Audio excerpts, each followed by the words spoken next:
Magandang umaga po sa bawat isa. Magandang umaga dito sa mga kasama ko sa simbahan. Puri ng Diyos. At ngayong araw na ito ay Biyernes. Salamat sa Panginoon. Patapos na naman ng isang linggo na pinagtagumpay tayo ng Panginoon. Sabado o linggo. Kaya napakabilis ng panahon. Salamat sa Diyos sapagkat sa pagtakbo ng panahon ay patuloy na tayong sinasamahan habang tayo ay nandito sa lupang ito. Bago ang lahat tayo muna umawit ang aming Diyos. Hallelujah.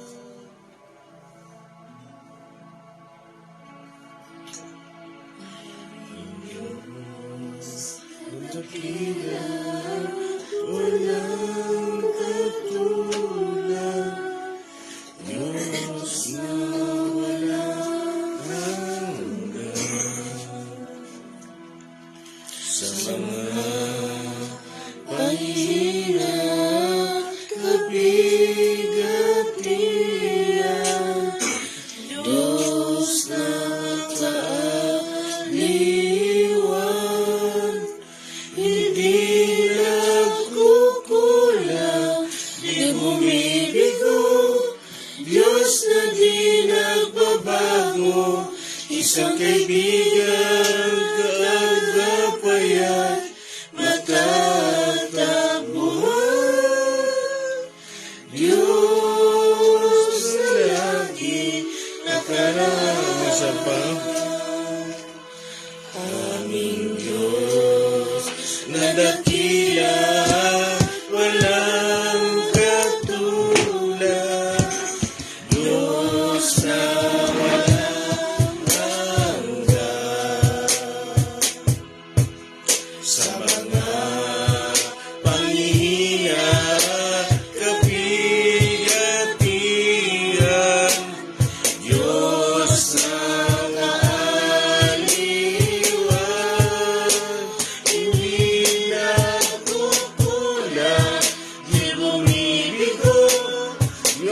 na di nagbabago, isang kaibigan, kagapay at matatagpuan.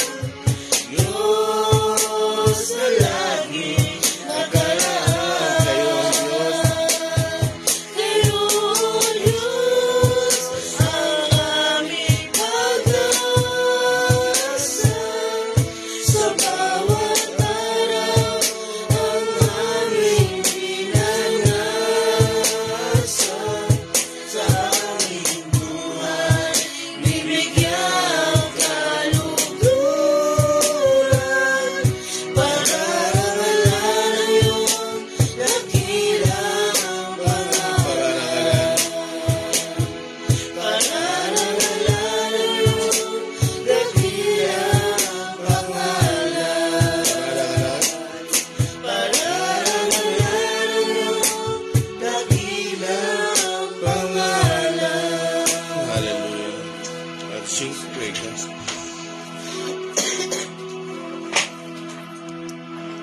Praise Jesus, hallelujah.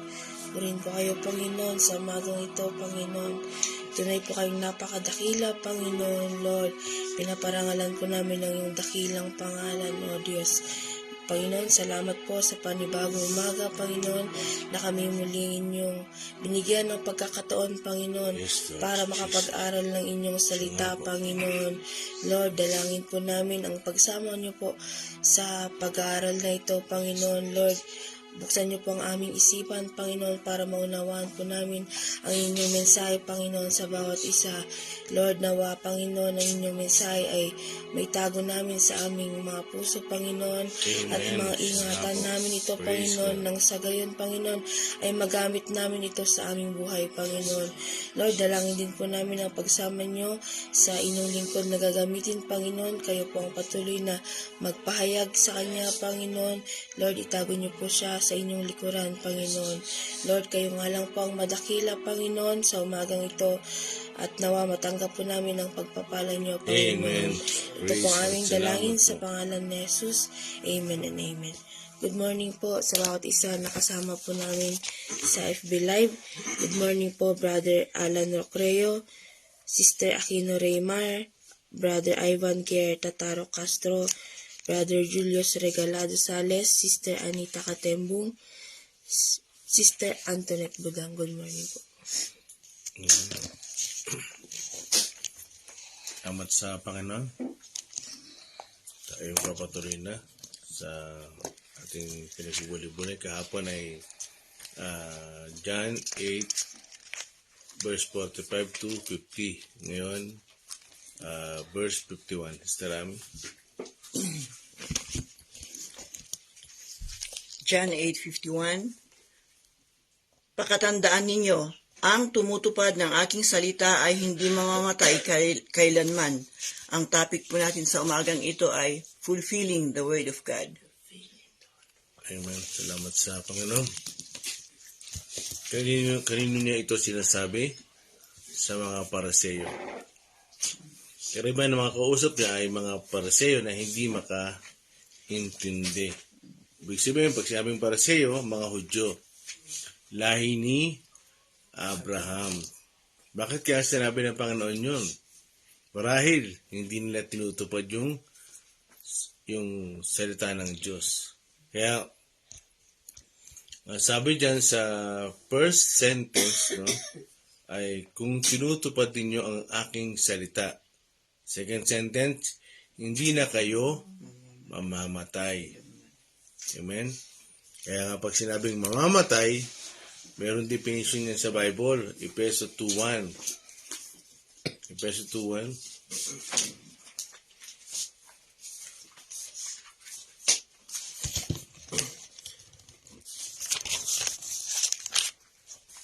Basta Ephesians chapter 2 verse 1. 2 verse 1. Nung una'y patay kayo dahil sa inyong mga pagsaway at mga kasalanan. Yun. So, ang ibig sabihin pala ng kamatayan ay pagkahiwalay o separate. No? Kaya, ano ang sabi sa ating teksto? Kung pakatatandaan ninyo, meron pala yun doon, pakatatandaan ninyo, dalawang period na magkatapat yun, ibig sabihin, nilalaman. Kung tutuparin ninyo ang aking salita, hindi na kayo mamamatay. Kaya, ayaw tayong mamatay ng Diyos, ayaw niya tayong mahiwalay sa Kanya. Kaya, so dito, pag nireplace natin yung tanong, yung salita, kung tutuparin ninyo ang aking salita, hindi na kayo mamamatay. I-replace ko lang yung tanong. Halimbawa, ganito, uulitin ko. Papalitan ko lang yung tutuparin ng ganito. Kung mababasa nyo ang aking salita, hindi na kayo mamamatay. Hindi, di ba? Ito pa, isang replace na salita. Kung matututo kayo sa aking salita, hindi na kayo mamamatay. Ulitin ko, i-repress ko ulit. Kung gagaling kayo sa aking mga salita, gagaling. Kung gagaling kayo sa aking mga salita, hindi na kayo mamamatay. Hindi ganun eh. Ibig sabihin, sinabi ng Panginoon, tutuparin. Pag sinabing tutuparin, nandun ang tupdin. Ganapin. Ang aking salita, hindi na kayo mamamatay. So, ang ibig sabihin pala, ang salita ng Diyos, hindi pala ito basta binabasa. Hindi pala ito basta kinakabisado. Ito pala ay pinamumuhay. Pinatutunayan. At anong sabi doon? Hindi na kayo mamamatay. Kaya, kung mabasahin natin babalikan natin yung John 5:4. Nakalino yung John 5:4. Nakibasa nga. 5:24. John 5:24. John 5:24. John 5:24. Pakatandaan ninyo, ang nakikinig sa aking salita at sumasampalataya sa nagsugo sa akin ay may buhay na walang hanggan. Hindi na siya hahatulan, sa halip ay inilipat na siya sa buhay mula sa kamatayan. Yun. Pag ikaw pala ay sumasampalataya sa Panginoon, pag sinabing sumasampalataya, ay naligtas ka, no? Dahil sa pananampalataya. Hindi sa gawa. Naligtas ka. Yun ang ibig sabihin ng sumasampalataya. Number 1. Eto na nga. Yung tutuparin yung kanyang mga salita. Number 1 yun. Yung number 2 ay yung ipamumuhay mo yung kanyang salita. Yung pala yung mga ibig sabihin ng sumasampalataya. Ano pa? Ano pa ang ibig sabihin ng sumasampalataya?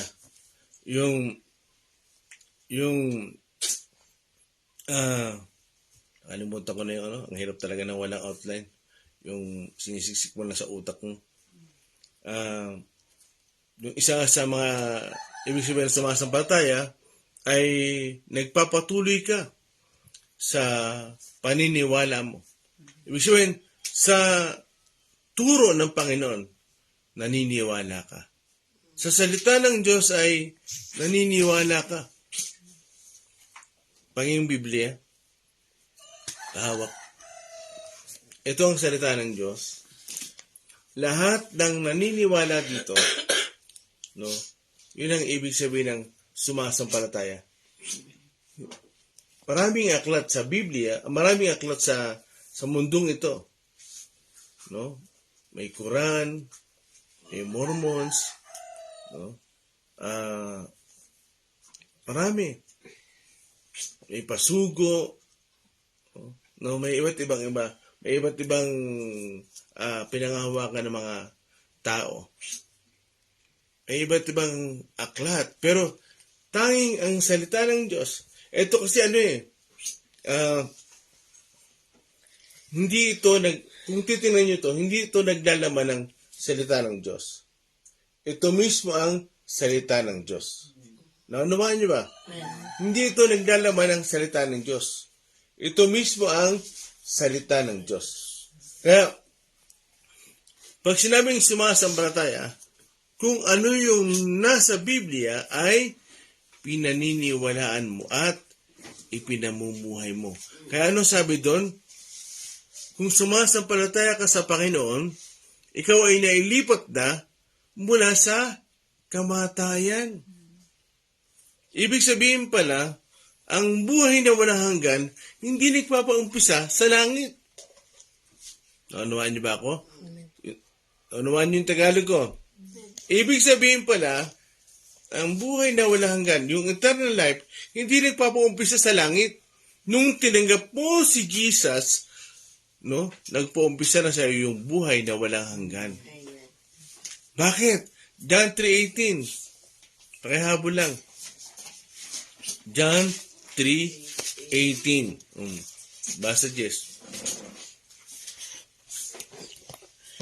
John 3:18, hindi hinahatulan ng parusa ang sumasampalataya sa anak, ngunit hindi hinatulan na ang hindi sumasampalataya sapagkat hindi siya sumampalataya sa kaisa-isang anak ng Diyos. Yun. Ibig sabihin pala, pag ikaw ay hindi mananampalataya o hindi sumasampalataya sa Panginoong Jesus, Jesus.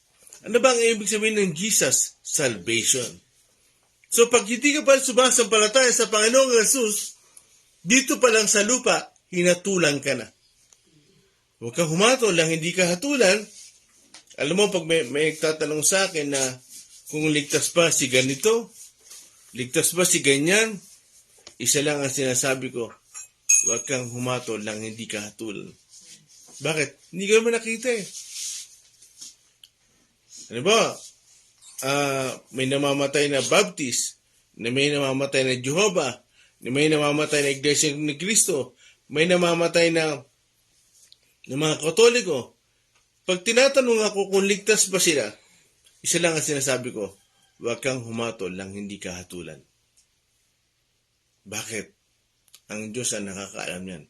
Bagamat alam natin na sinabi sa salita ng Diyos, John 3:18, ang hindi sumasampalataya ay hinatulan na. So, ikaw bilang mananampalataya, ano naman sabi sa John 5:24, bilang mananampalataya, anong nangyari sa iyo? Nailipat ka na mula sa kamatayan. Amen? Kaya, kung bubalibaluan natin patuloy ang ating teksto, ano ang sabi? Pakatatandaan ninyo. Ang tumutupad ng aking salita ay hindi na mamamatay. Hindi na mamamatay kailanman. Future tense yun. Ibig sabihin, pangako ng Diyos yun. At tutuparin niya yun. Amen?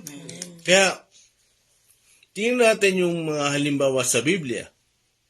Halimbawa, sa Lucas muna tayo. Lucas chapter 16, 21 to 31. Lucas chapter 16 verse 21 to 31. Sa hangad na matapunan man lamang ng mga mumong, nahuhulog mula sa hapag ng mayaman, at dooy nilalapitan siya ng mga aso at dinidilaan ang kanyang mga sugat. 22. Namatay ang pulubi at siya'y dinala ng maanghel sa piling ni Abraham sa langit bilang isang parangal. Namatay rin ang mayaman at inilibing. 23. Sa gitna ng kanyang pagdurusa sa daigdig ng mga patay, natanaw ng mayaman si Lazaro sa piling ni Abraham. Okay, 24. pause muna. So dito, habang patuloy na binamasa ni Ate Daniel yung ating mga supporting verse, ay makikita nyo dito, meron 2 taong namatay. Si Lazaro, yung pulubi, at yung mayaman. Pareho silang inilibing. So, ibig sabihin, physically, ay ang alabok ay babalik sa alabok. Namatay sila physically. Ano na ngayon ang sumunod na nangyari? Tuloy.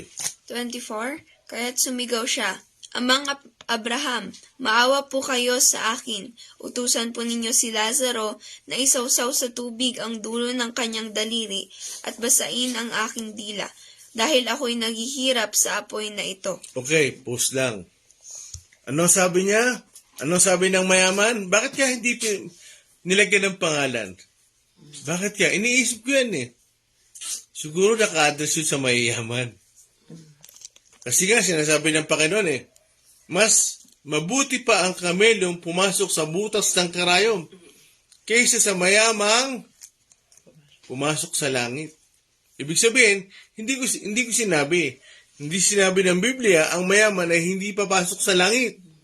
Yun ang clarification ng sentence doon. Hindi sinabi na ang mayaman ay hindi papasok sa langit. Ano ang naisip parating doon? Ibig sabihin, mahirap. Bakit? Eh kayo nga eh. 'Di ba? Pag maraming pera, nababago. Nababago ang attitude. Bihira nang lumapit sa Panginoon. Bakit? Libang eh. Yun ang danger doon. Tuloy. Verse 25. Ngunit sumagot si Abraham, Anak, alalahanin mong nagsasaka sa buhay noong ikaw ay nasa lupa. Okay, ayos. Nagpasasa. Hindi nagsasaka. Nasa impyerno na siya. Wala na sasakahin dyan. Ngayon, pakabasa. Tuloy. Ngunit sumagot si Abraham, Anak, alalahanin mong nagpasasa ka sa buhay noong ikaw ay nasa lupa. Anong ibig sabihin ng pasasa? Nagpakasarap. Nagpakasaya ng walang walang habas, no? Wala siyang pakialam puro sarili ang inintindi. Amen? Hindi niya pinapansin ang gawain. Wala siyang pakialam. Kaya anong tawag ni Abraham? Anak. Bakit binanggit ko yung anak? Kasi kalimitan yun ang pinangahawakan ng iba eh. Pag anak ka ng Diyos, tatawagin ka niya pag nalayo ka. Pag nagbisyo ka, tatawagin ka niya. Tapos pag darating na uli ang Panginoon, pag ipapaalala niya sa iyo na babalik na siya. Kasi ayaw daw ng Diyos na yung kanyang anak mapahamak. Nakakalimutan natin na kung ikaw man ay anak ng Diyos, ikaw pa rin ang pipili ng iyong patutunguhan. As long na ikaw ay nasa lupa, kailangan mong manindigan. Kaya di ba, your choice is your destiny. Kung ikaw ba'y tutuloy o tatalikod. Kaya, dyan sa mayaman, sabi ni Abraham? Anak. May anak pa lang napupunta sa impyerno. Kasi nakakalimutan natin yung sinabi ni John the Baptist na mga lahi kayo ng ulupong, lahi kayo ng ahas, lahi nga kayo ni Abraham, anak nga kayo ni Abraham, pero liko ang pamumuhay ninyo. Kaya dito sa binabasa natin na senaryo, yung mayaman, nasaan daw napunta? Sa impyerno, sa Hades. Tuloy.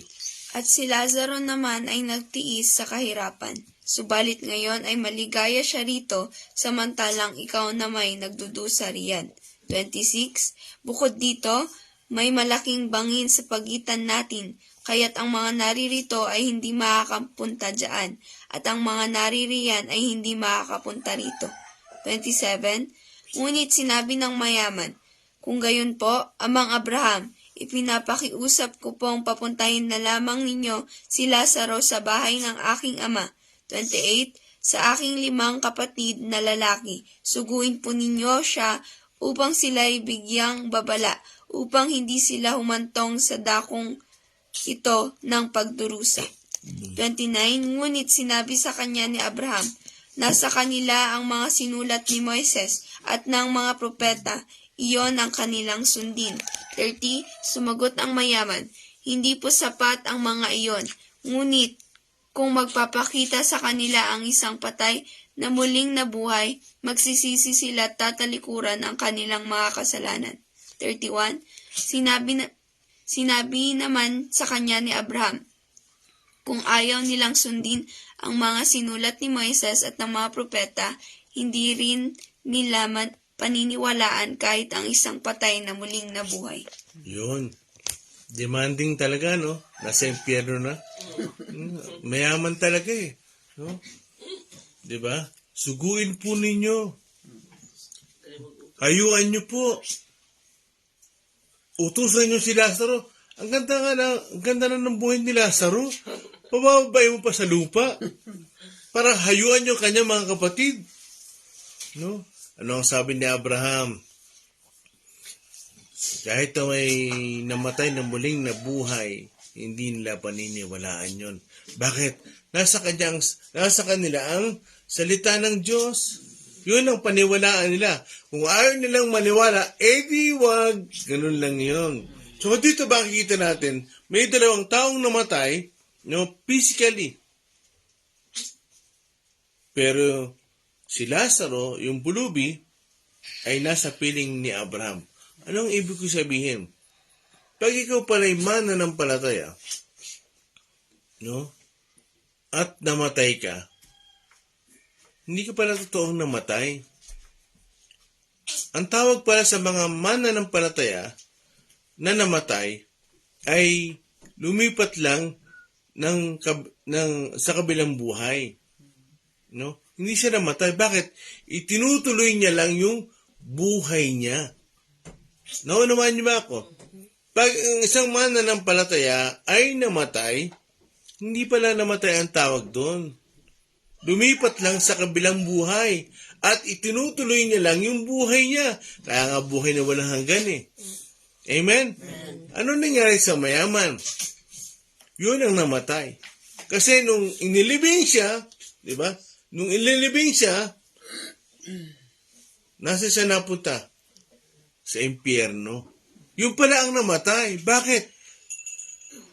Tapos na ang buhay niya eh. Ang buhay niya ay puro pagdurusa. Hirap pala. Bakit? Wala siya sa piling ng nagbibigay buhay. Wala siya sa piling. Wala siya sa piling ng Diyos. Nasaan siya? Nasa lugar ng pagdurusa. Yung pala ang ibig sabihin ng kamatayan. Kaya sinabi niya sa John 8:51, kung pagkatatandaan nyo, kung tutuparin ninyo ang aking salita, hindi na kayo mamamatay. Ibig sabihin pala, tayo mga mananampalataya, pag namatay, yung ating kaluluwa ay magtutuloy-tuloy lang doon sa buhay na walang hanggan. So, yung mga mananampalataya pala, wala palang dapat ikatakot. Bakit? Kung hindi pa darating ang Panginoon, hindi pa siya babalik o rapture, no? Ang kamatayan, ang tanging paraan para ang pangako ng Diyos ay matupad. Anong ibig kong sabihin?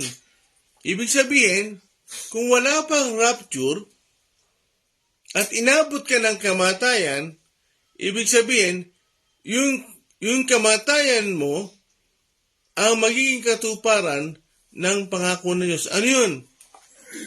Papalitan yung katawan natin. Kasi bakit? Di ba? Ito'y nagkakasakit, marupok.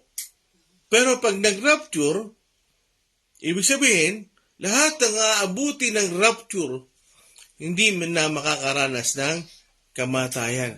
Bakit? Magtutuloy-tuloy na eh. So, yung kamatayan, no, habang wala pang rapture, naunawain ba ako?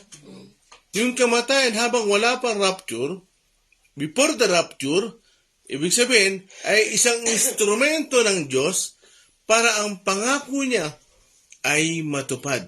So, ibig sabihin pala, hindi kalungkutan ang kamatayan.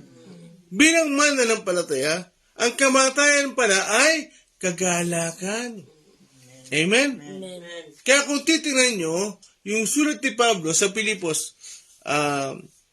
1:21, meron ba?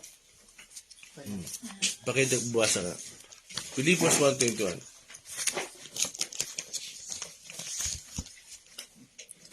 Filipos 1:21, sapagkat para sa akin si Kristo ang aking buhay at kahit kamatayan ay pakinabang. Pakituloy mo sa 22. 22, ngunit kapag ako'y mananatiling buhay, ito'y kapakipakinabang din sapagkat ako'y makakagawa pa ng mabubuting bagay. Hindi ko malaman kung alin ang aking pipiliin. 23. 23, may pagtatalo sa loob ko. Gusto ko nang pumanaw sa mundong ito upang makapiling ni Kristo sapagkat ito ang lalong mabuti para sa akin. Okay, thank you. Ano sabi niya? No? Ang buhay ko si Kristo, sa 21, ang mamatay ay pakinabang. Ibig sabihin, hindi nasayang ang buhay niya. 22, hindi ko alam kung anong pipiliin ko. Hindi ko alam. 23, may pagtatalo sa loob ko. Bakit? Kung mamatay ako, magagamit pa ako ng Panginoon. Magiging pakinabang pa ako.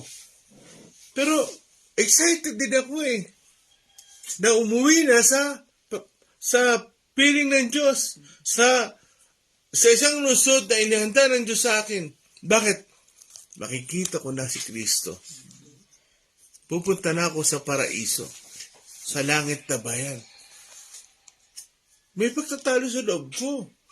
Ibig sabihin pala, ang mga mananampalataya ay nauunawaan nila pag sila'y namatay o pumanaw. Bakit? Kasi, yun na ang pangako ng Diyos. Na yung mga Kristiyano pala, pag namamatay, hindi kalungkutan, kagalakan. Minsan ako, tulad yan, malungkot tayo dito, tulad yan, namatay ang bisa ko, malungkot, umiiyak, kasi hindi natin siya makikita. Pero, pag alam mo kung nasaan siya, natutuwa ka na rin. Bakit? Naalala ko yung kanta na yung nasisiyahan kung aking maalala, kahirapan ay pangsamantala, sadang tungo sa kaitaasan, hindi rito tunay kong tahanan. Sabi, hanggang doon sa langit, ang puso ko'y aawin. Hanggang doon ay magpapatuloy, hanggang sa aking sapiti ng langit, sa piling ng Diyos sa hanto. Diba? Ano sabi ni Pablo? Nagpapatuloy nga ako tungo sa hangganan. Saan yung hangganan na yun? Sa piling ng Diyos. Kaya sabi niya, nanatili akong tapat. Ngayon, aharapin ko na yung gantimpalang inihanda sa akin ng Panginoon. Kaya dito, sabi sa Korinto, 2 Corinthians chapter 5, 5:1. Pag tayo pala ay namamatay, ay itong katawang ito, pinapalitan nito ng katawang pangkabilang buhay. Ibig sabihin, katawang panlangit. Pakibasa. 2 Corinthians chapter 5 verse 1, alam natin kapag nasira na ang toldang tinatahanan natin ngayon, na tumutukoy sa ating katawang lupa, tayo may tahanan sa langit na hindi kailanman masisira. Isang tahanang ginawa ng Diyos at hindi ng tao. Amen.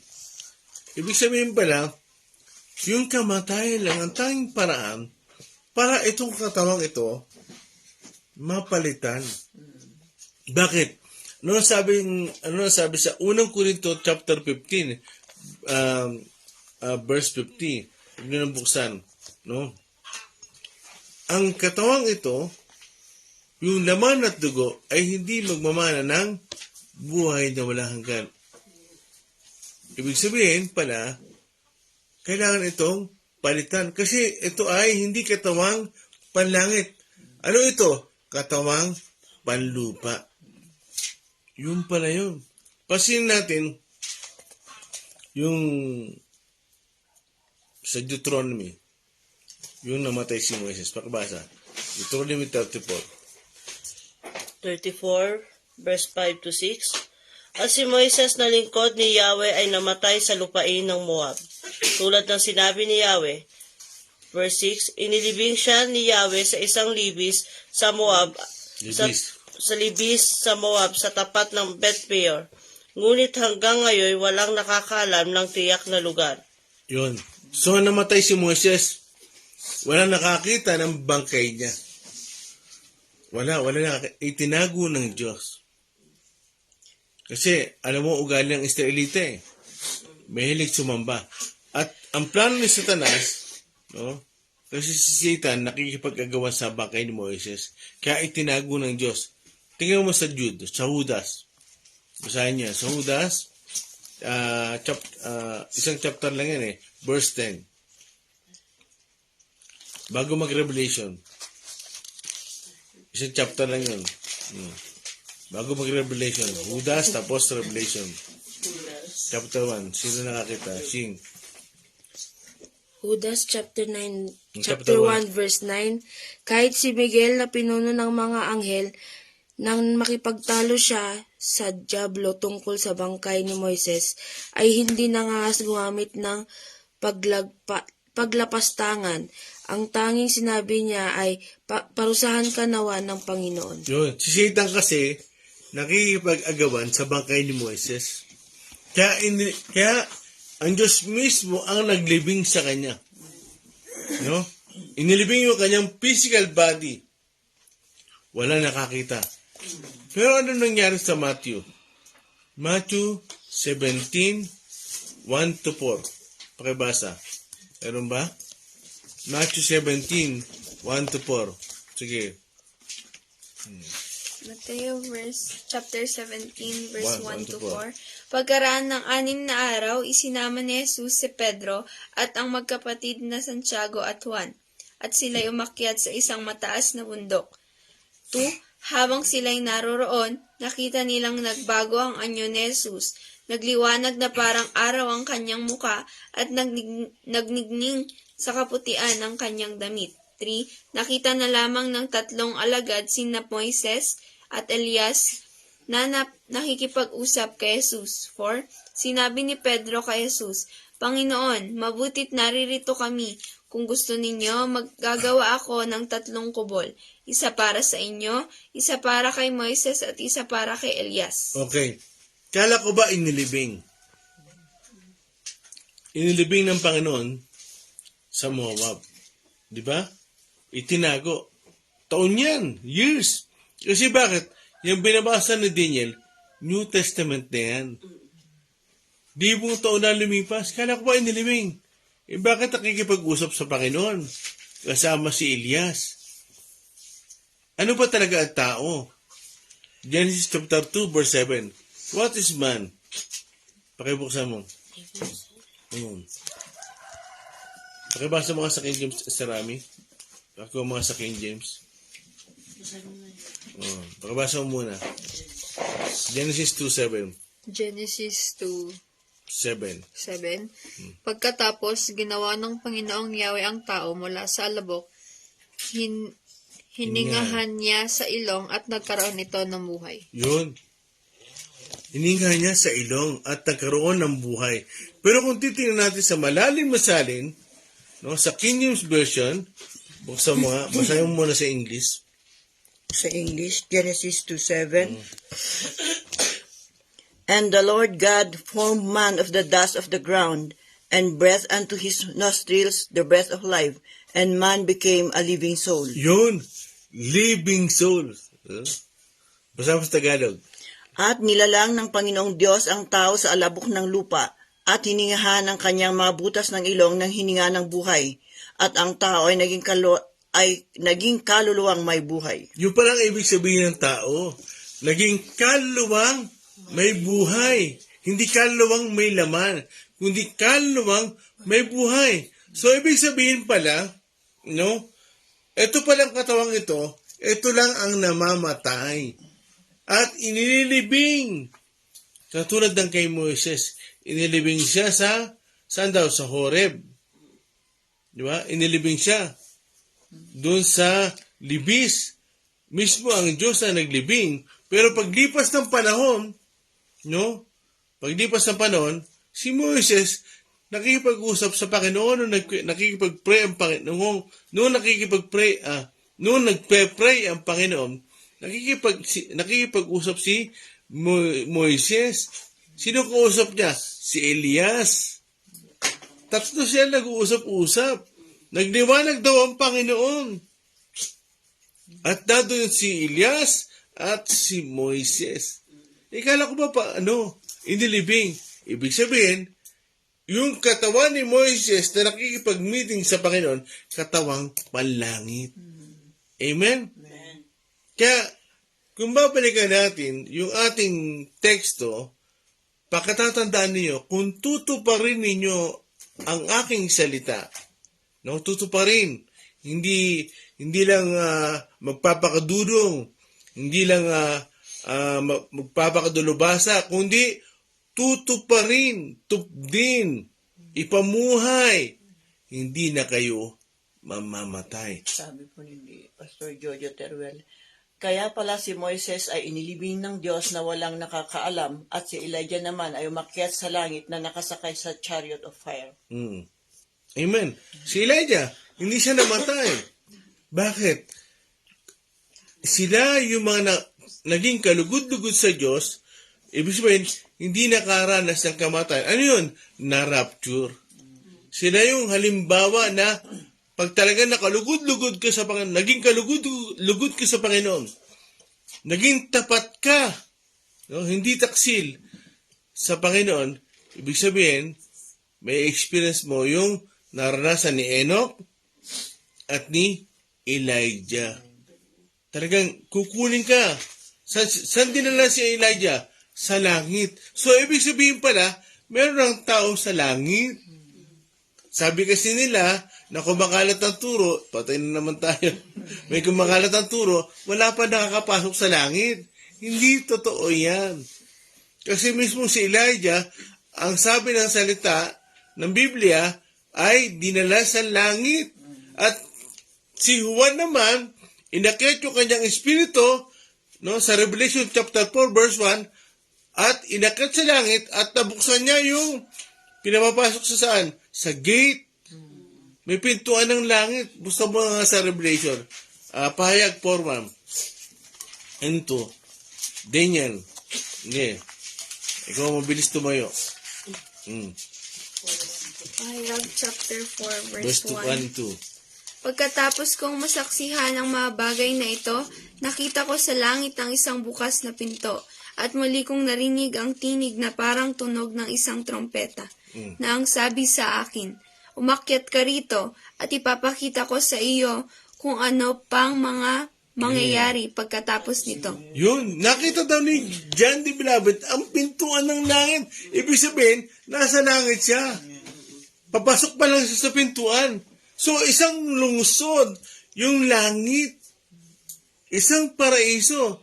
Dahil pag sinabi mo, pag inalam mo kung anong Greek word ng heaven, paradaisos. Ang ibig sabihin ay very beautiful place. No? Very unexplainable place. Kasi nga sabi ni Pablo sa 2 Corinthians 12:4, ang mga narinig ko dito ay hindi kayang ibaliwanag nung inakyat siya sa ikatlong langit. At sumunod sa verse 2 Corinthians chapter 12 verse 4. Basahin na kayo natin, 1-4. Okay. May tanong dito. Sige, may tanong. Mamaya. Bago magtanong, basa muna. 2 Corinthians 12, 1-4.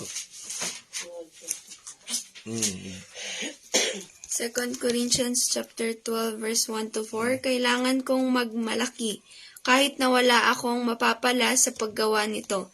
Ang sasabihin ko naman ngayon, ang mga pangitain at mga pahayag mula sa Panginoon. Verse 2, may kilala akong isang Kristiyano na dinala sa ikatlong langit, 14 na taon na ang nakakalipas. Hindi ko lang matiyak kung iyo'y isang pangitain lamang o tunay na pangyayari. Wait, pause ka dyan ha. Kasi nagiging issue yan eh. Ang sabi nila, pangitain lang yun eh. Pangitain lang yan ni Pablo. Tandaan nyo, anong sabi niya? Hindi na tiyak. Mga tao kasi, ang mga, di ba nagbabasa ng Bible, tiyak kagad eh. Si Pablo nga, hindi na tiyak eh. Pakiulit mo. Sa verse 2 po, Oh. may kilala akong isang Kristiyano na dinala sa ikatlong langit, 14 na taon na ang nakakalipas, hindi ko lang matiyak kung iyo'y isang pangitain lamang o tunay na pangyayari. Yun, hindi man niya matiyak. Bakit yung iba pa nagbabasa, tiyak kagad.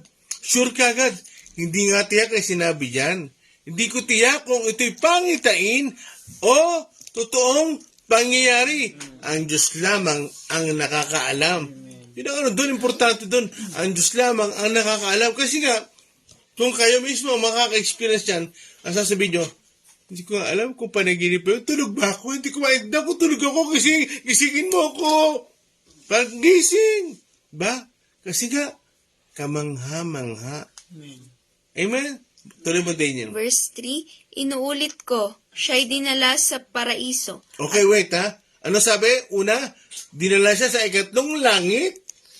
Pero nung inuulit ko, ako'y dinala saan? paraiso. So, ibig sabihin, ang ikatlong langit, ang third heaven, at paraiso, iisa. Naunawaan? Nawatan? O tuloy. At tulad ng sabi ko, ang Diyos lamang ang nakakaalam kung ito nga'y isang pangitain o tunay na pangyayari. O di ba? Alinaw. So, inuulit ko, no? Hindi ko alam kung ito'y pangitain o totoong pangyari, ang Diyos lang ang nakakaalam. Pag sinabing ang Diyos lang ang nakakaalam, mahirap malaman yun. Bakit? Tao ka eh. Nasa katawan ka pa ng puro limitasyon. Pero pag ikaw ay namatay na, lumalakas na talaga. Wala ka ng limitasyon. Kahit nasa Hades ka pa, makikita mo ang dapat ipakita, lalo na kung ito'y pinahintulot ng Diyos na makita mo. Alam niyo ba yung mayaman? Sa Hades, ang binasa kanina, yung mayaman na nasa impyerno, kung tutuusin, hindi niya makikita si Lazaro. Kasi bangin ang pagitan, yung boundary. At sarado yung lugar. Sarado yun, bangin. Malayo yun, malalim. Napakalalim. Pero bakit nakita ng mayaman? Kasi pinahintulot ng Diyos para masulat at maintindihan natin, maunawaan natin, yan yung totoo at eksaktong mangyayari sa buhay ng isang tao.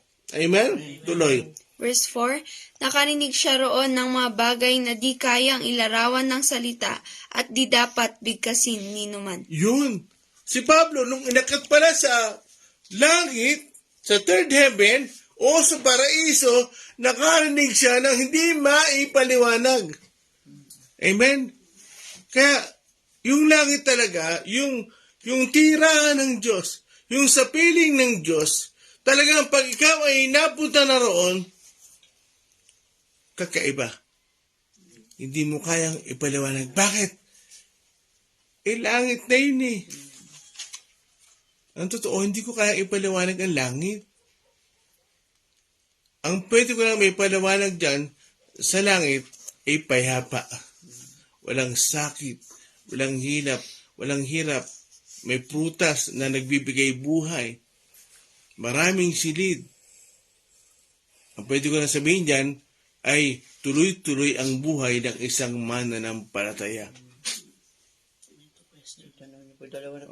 Sige, tanong. Tanong po ni Pastor Jojo Teruel, Pastor, si Moises at si Elijah ba ang tinutukoy na dalawang witnesses sa Revelation?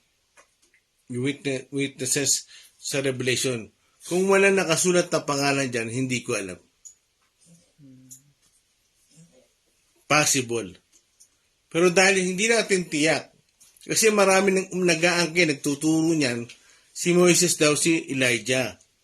No? Kasi nga yung sinasabi sa Malakyas, basahin natin, yung sinasabi sa prophecy, Malakay, chapter 4, verse 5. Pakibasa niya nga, ihabol lang, dagdag ko lang. May oras pa ba? Sige. Malakyas, bago magmatay yun. 4 verse 5. Chapter 4, verse 5. Ngunit bago dumating ang kakilakilabot na araw ni Yahweh, isusugo ko sa inyo si Propeta Elias. Elias, okay, wait ha. Bago dumating ang kakilakilabot na araw ni Yahweh, isusugo ko sa inyo si Propeta Elias. Tuloy. 6. Muling magkakasundo ang mga ama at ang mga anak. Kung hindi, mapipilitan akong magtungo riyan at ganap na wasakin ang inyong bayan. Okay. Thank you, Ate Inya. Alam niyo, may mga talata sa Bible. Talagang kumisan, yan pinakahawakan na. Yung nga sa Revelation, hindi ko matiyak. Pwede ko sabihin, oo, talagang hindi ko matiyak. Bakit? Talagang, kung babase lang ako doon sa prophecy na yan, pwede si Elias. Kasi nga may sinasabi pa nga, si Elijah, ito para sa kalaman ng lahat, si Elijah at si Enoch hindi namatay.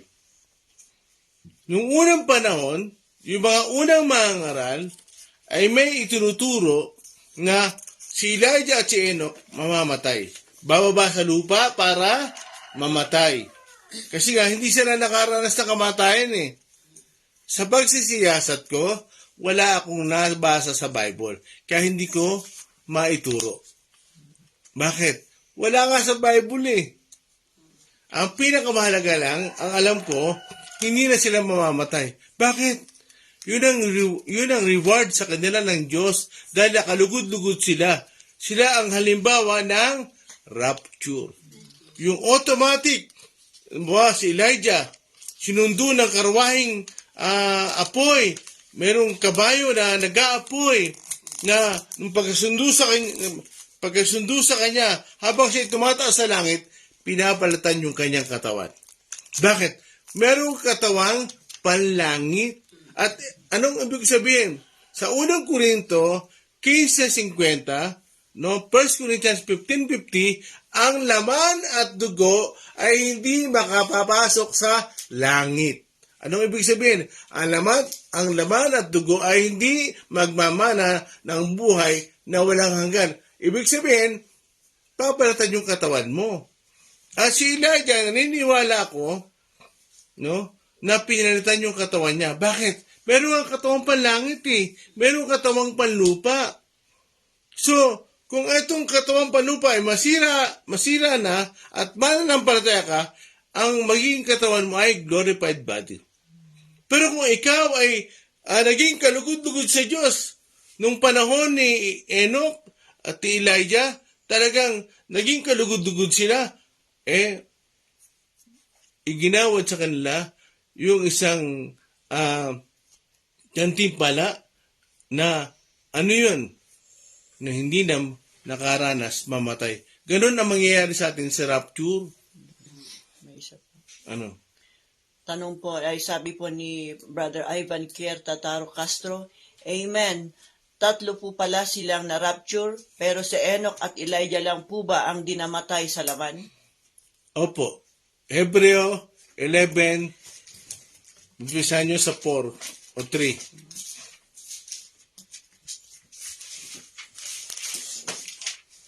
Kasi si Genesis, ang sinabi, si Enoch ay naging kalugod-lugod sa Panginoon.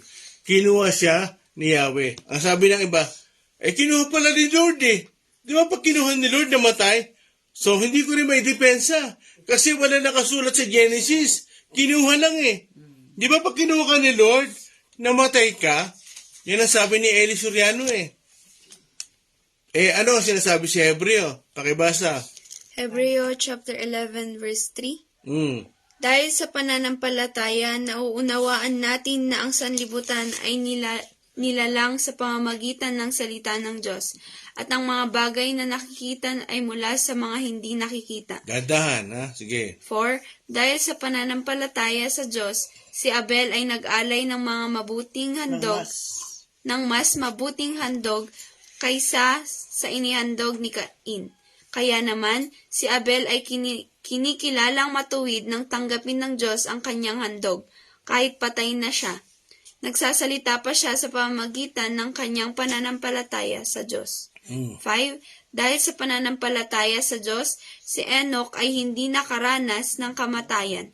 Hindi na siya nakita sapagkat kinuha siya ng Diyos. Sinabi sa kasulatan na si Enoch ay naging kalugod-lugod bago siya kinuha ng Diyos. Yon. So, ibig sabihin, hindi nakaranas ng kamatayan. Namatay ba? Hindi nga nakaranas eh. Ano nangyari? Kinuha ni Yahweh. Bakit?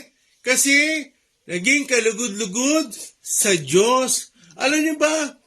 Ang sabi nga kung kayo mga tao, nalulugod kayo. Nagkagantipala kayo sa inyong mga anak. Lalo pa kaya ang Diyos? So yung mga lingkod na yan, naging kalugod-lugod sa Panginoon. Bakit? Lumakad sila sa kalooban ng Diyos. Alam mo, pag talagang natuwa ang Panginoon at nabigyan mo siya ng kagalakan, talagang maraming pwede mangyari. Kung si Enoch ay hindi nakaranas mamatay, mali ba yun? Yan yung sa may gawa nun eh. Tatanungin kayo, kung si Enoch ay kinuha ng Diyos, hindi nakaranas mamatay, mali ba yun o tama? Bakit? naging kalugod-lugod. Bakit? Kasi ang Diyos ang may gusto eh. Sino ka para kontrahin ang Diyos? Tama ba? Amen. Oh. Kasi maraming nagsabi na, hindi, namatay si Enoch, kinuha ni Lord eh. Ano ang sabi sa Hebreo 11:5? Hindi nakaranas. Kahit basahin mo yan sa Greek o sa Hebrew o sa English, King James, hindi nakaranas mamatay kasi kinuha ni Yahweh. May reason. Bakit hindi siya nakaranas mamatay? Ano sabi? Naging kalugod-lugod sa Diyos. Alam niyo ba mga kapatid, tayo mga mananampalataya, hindi pagsamba talaga ang mahalaga. Hindi ang ministry ang mahalaga. Ang mahalaga, mabigyan natin ng kaluguran ng Diyos. Matuwa siya. Mas mapasaya siya. Kahit mahirap ang sitwasyon. Amen? Ang mahalaga, nabigyan mo ng kaluguran ng Panginoon. Kagaya ni Esteban. Habang siya binabato, nakita niya ang Panginoon. Lord, ang kamatayan ko, wag mo singilin sa kanila ang kasalanan nila dahil alam ni Enoch, pag namatay siya, nasa piling siya ng Panginoon. Amen? Si Esteban. Ano ba sabi ko? Enoch. Si Esteban. Si Esteban. Ano alam ni Esteban, pag namatay siya, etong katawang lupa lang ang pinatay. At yung kanyang, yung totoong Enoch, yung totoong yung totoong Esteban ay umuwi na sa piling ng Panginoon. So yung talagang mananampalataya ay hindi talaga nakakaranas mamatay. Bakit? Pag siya inalagutan ng hininga, hihiwalay yung kanyang katawang, yung kanyang kaluluwa sa katawang lupa, at ano mangyari? Yung kanyang part 2 ng kanyang buhay ay haharap sa Diyos. Ano ibig sabihin? Itutuloy niya lang yung kanyang buhay. Hindi na putol. Amen? May tanong pa ba? Okay. Anong oras na? Sa katapus-tapusan, mga kapatid, lahat ng sumusunod sa Panginoon, lahat ng tumutupad ng kanyang salita ay hindi na mamamatay. Ibig sabihin, ay itutuloy lang nila yung kanilang buhay. Basahin mo yung text natin sa amin, sa harapan. Sama mo yung pakatatandaan ninyo. John 8:51, pakatandaan ninyo, ang tumutupad ng aking salita ay hindi mamamatay kailanman. Yun. Ang tumutupad ng aking salita, no? Hindi na mamamatay. Kailanman. Ibig sabihin, for I know the plans I have for you, plans to prosper you, not to harm you, plans to give you hope and a future. Nalalaman ko, no? Sabi doon, nababatid ko ang iniisip ko sa inyo para hindi kayo magkaroon ng basahin mo nga sa Tagalog, diyan sa MBB. Diyan tayo magtatapos. Jeremiah 29:11. Jeremiah 29:11. Mga kapatid, paalala lang po, okay lang po na magtanong-tanong kayo kasi lahat po ng comments nyo po ay after ng devotion, binabasa po namin lahat yan kay Pastor Jim. Jeremiah 29:11, sapagkat batid kong lubos ang mga plano ko para sa inyo, mga planong hindi ninyo ikakasama, kundi para sa inyong ikabubuti. Ito ay mga planong magdudulot sa inyo ng kinabukasang punong-puno ng pag-asa. Yun. Punong-puno ng pag-asa. Punong-puno. Sabi sa King James, hanggang sa inyong wakas. Talagang, yung plano ng Panginoon, talagang tinutupad niya yung kanyang pangako. Kaya ba kapatid, kung tayo man ay mamatay dito, ay huwag tayong malungkot. Last na lang. Awit 116 verse 15. Basa makakita. Angel, Shing, Daniel. Sige, sino? 116 verse 15. 116 verse 15. Tunay ngang itong si Yahweh, malasakit ay malaki. Kung ang isang taong tapat, kamatayan ay masabat. Yun, basahin mo sa King James. Mr. Rami. Parang malalim sa MBB. Pero totoo yun. Kung makaranas daw yung kanyang mga banal ay mamatay. Awit 116. Diyan tayo magtatapos.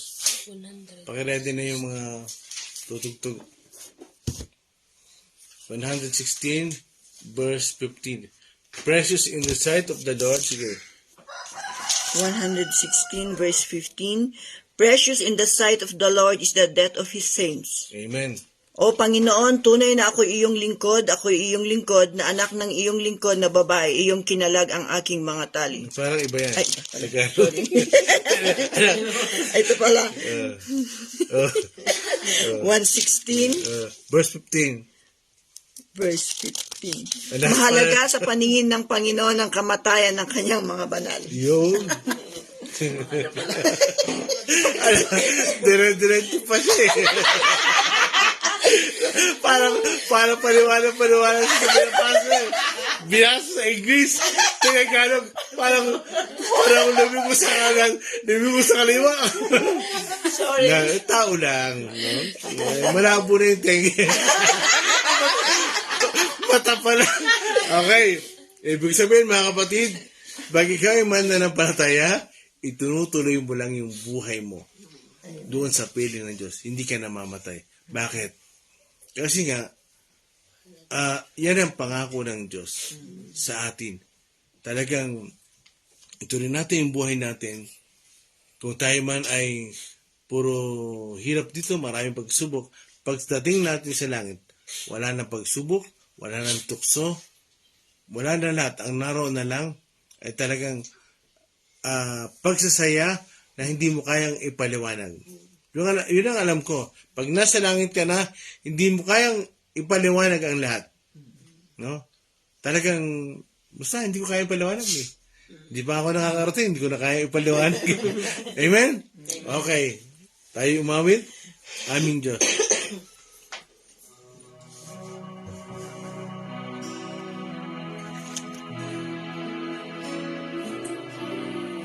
At walang katulad, Diyos na walang hanggan. Sa mga panghihina at kapigatigas na kati, Diyos na kaliwag,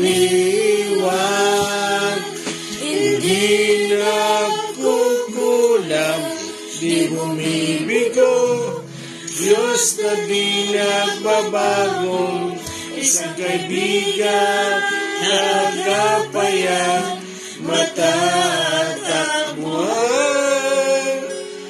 Diyos na laging nakaraan, kayo ang Diyos, hallelujah. O Diyos, ang aming pag-asa,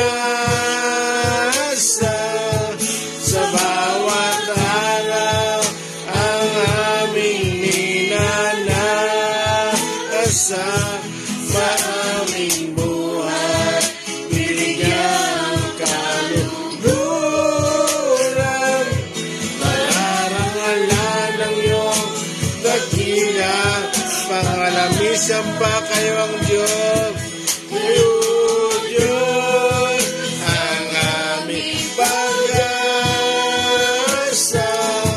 sa bawat araw, ang aming minanasa,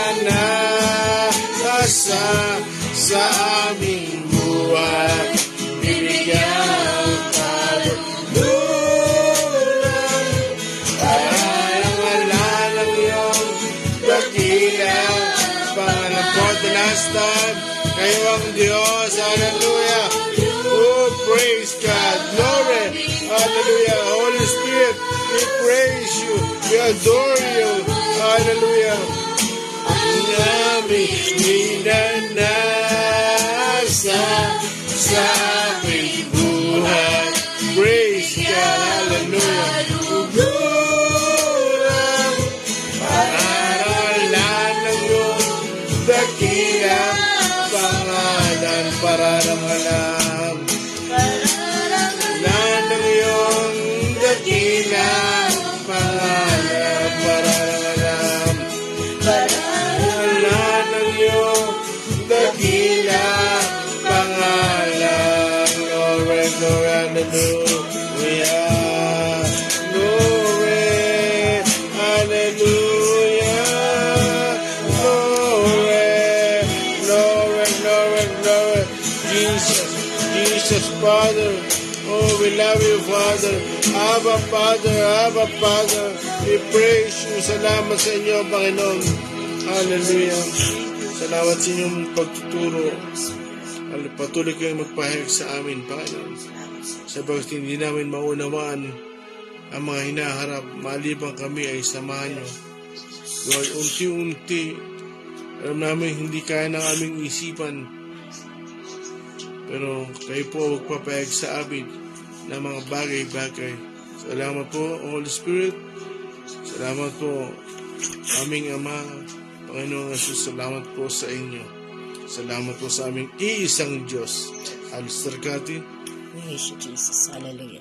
Salamat sa inyo, Panginoon, sa inyo pong pag-comfort sa amin sa pamagitan ng inyong salita na ang aming pinagdaraanan dito ay temporary lamang at kami may pupuntahang maganda.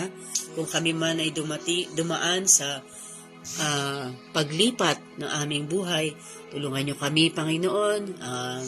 Kami or ay may iwan, Lord God, ay kayo po magpaunawa, O Diyos, at sa mga pinagdaraanan pa ngayon, O Diyos, Lord, kayo po ang patuloy na mangusap, magpahayag, mag-comfort sa bawat isa. Salamat, Panginoon, dahil tunay ka pong mabuti. Patagal niyo na pong plano ang magandang balita na ito na hindi natatapos ang buhay namin sa ganito, Panginoon, o kung maging sa kamatayan. Salamat po, Panginoon, may plano kang maganda sa aming buhay, O God. Ano man ang plano ng dyablo para kami wasakin, sirain, ikaw ay may planong maganda, Panginoon, na patuloy niyang sinisira. Ngunit mas makapangyarihan ka sa kanya at noon pa man ay talunan na siya. Kaya dapat namin isipin na sa bawat araw may struggle man kami na kami magtatagumpay at mga mananagumpay. Salamat sa inyo, Panginoon, sa patuloy ninyong pagsama sa aming devotion, Panginoon, at sa isang linggong natapos, kayo po ang naging tapat at ang iyong biyaya ay sumama sa kabila ng struggle ng aming tagapagsalita. Kayong patuloy na gumagawa, Panginoon. Dalangin namin pagpalain niyo siya, Panginoon. Kayo po ang umaliw ng patuloy sa kanya pagtapos ng devotion na ito at sa bawat oras na lilipas, kayo po ang kanyang maging kaaliwan, Panginoon, at kalakasan at pag-asa. Ganon din kami, Panginoon, na anuman ang aming dinadaanan o kalagayan sa buhay, kayo rin pong aming pag-asa, Panginoon, kung paano, Panginoon, ay ikaw umakyat sa langit at nangakong babalik. Yun ang aming inaasahan, Panginoon. At kukunin niyo kami, tatapusin niyo rin, Panginoon, ang aming mga kalungkutan, mga struggles sa aming buhay. At sa bawat araw, Panginoon, you will comfort us, you will give us peace, strength, Panginoon, Lord God, sa pamagitan niyong pangako. Sa inyo pong papurit, pasasalamat. Ito pong aming dalangin sa pangalan ni Jesus. Amen.